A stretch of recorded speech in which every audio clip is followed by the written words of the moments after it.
Hi all, ഇന്ന് ദുവയുടെ second സ്റ്റാൻഡേർഡിലെ first day ആണ്. അപ്പോൾ ദുവയുടെ സ്കൂൾ ഉറപ്പാണ്. ദുവ ദാ യെല്ലോ ഫ്രോക്കൊക്കെ ഇട്ട് പുതിയ ബാഗും ഒക്കെ ആയിട്ട് എൻ്റെ നാത്തൂനും കൂടി വരുന്നുണ്ട്. ഇത്താടെ ഓഫീസും ദുവയുടെ സ്കൂളിൻ്റെ അടുത്ത്.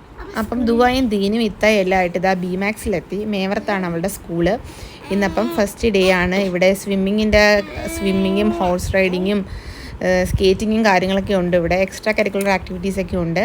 ചെന്നപ്പോൾ തന്നെ കോമൺ ആയിട്ടുള്ള മീറ്റിംഗ് ഒക്കെ സ്റ്റാർട്ട് ചെയ്തു. കിഡ്സൊക്കെ അവിടെ പ്ലേ ഗ്രൗണ്ടിൽ കളിക്കുമായിരുന്നു. പിന്നെ അത് അവിടെ കുറച്ച് നേരം നിന്നു. അവിടെ ഹോഴ്സ് റൈഡിംഗ് ഒക്കെ ഉണ്ടായിരുന്നു കേട്ടോ. ഇന്ന് അവിടെ പഠിപ്പിക്കുന്നുമുണ്ട് ഹോഴ്സ് റൈഡിങ്, സ്വിമ്മിങ്, കരാട്ടെ, ഒത്തിരി ആക്ടിവിറ്റീസ് ഉണ്ട്. പിന്നെ ദുവാടെ കസിനും ബെസ്റ്റിയായ മറിയം വന്നു. മറിയവും ദുവയും കൂടി മാജിക് ഷോ ഒക്കെ ഉണ്ടായിരുന്നു. അതൊക്കെ എൻജോയ് ചെയ്തു. പിന്നെ അവിടെ ബെസ്റ്റീസായ ട്വിൻസ് ഉണ്ട്, ഹൈസ ഹൈഫ. അവരെയൊക്കെ ഒത്തിരി നാൾക്ക് ശേഷം മീറ്റ് ചെയ്തു. ദുവ ഭയങ്കര ഹാപ്പി ആയിരുന്നു. പിന്നെ കിഡ്സിനെല്ലാം നല്ല ബലൂണൊക്കെ കൊടുത്തു. നമ്മൾ വെയിറ്റ് ചെയ്തു. 11 മണിയായപ്പോഴത്തേക്ക് കുഞ്ഞുങ്ങളെ ക്ലാസ്സിലോട്ട് കൊണ്ടുപോയി. ആ സമയത്ത് ചെണ്ടമേളവും ടോമാൻജറിയും ബലൂൺസും ഇവർക്ക് ഗിഫ്റ്റായിട്ട് ബി മാക്സിൻ്റെ ആഡുള്ളൊരു കപ്പ് കൊടുത്തിട്ടുണ്ടായിരുന്നു കേട്ടോ, ചായ കുടിക്കാൻ പറ്റിയ. അതിനിടയിൽ കുഞ്ഞുങ്ങളെല്ലാം ഹോഴ്സിൽ കയറ്റി അവിടെയൊക്കെ കറക്കി. പിന്നെ നമ്മളെ കൊല്ലം ഫുഡീസ് ഉണ്ടായിരുന്നു ഗസ്റ്റായിട്ട്. അപ്പോൾ അവരുടെ ഒക്കെ ചെറിയൊരു സ്പീച്ചൊക്കെ ഉണ്ടായിരുന്നു. എല്ലാം കഴിഞ്ഞതാ അടിപൊളിയായിരുന്നു.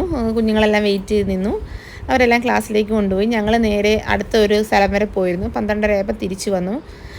ഞാനും ഇക്കായും കൂടി വന്നിട്ട് ദുവയുടെ ക്ലാസ്സൊക്കെ ഒന്ന് കാണാൻ വേണ്ടി പോയി. ക്ലാസ്സിൽ ഒത്തിരി പുതിയ കുട്ടികളുണ്ടായിരുന്നു. 9 കുഞ്ഞുങ്ങൾ പുതിയതായിരുന്നു. അപ്പോൾ ദുവയെ മറിയത്തിനെയൊക്കെ പിക്ക് ചെയ്തു. അപ്പോൾ ഇക്ക താഴെ നിന്നാ നോക്കിക്കൊണ്ടിരിക്കുക കേട്ടോ. അവിടെ നമ്മൾ നേരെ വീട്ടിലോട്ട് പോയി.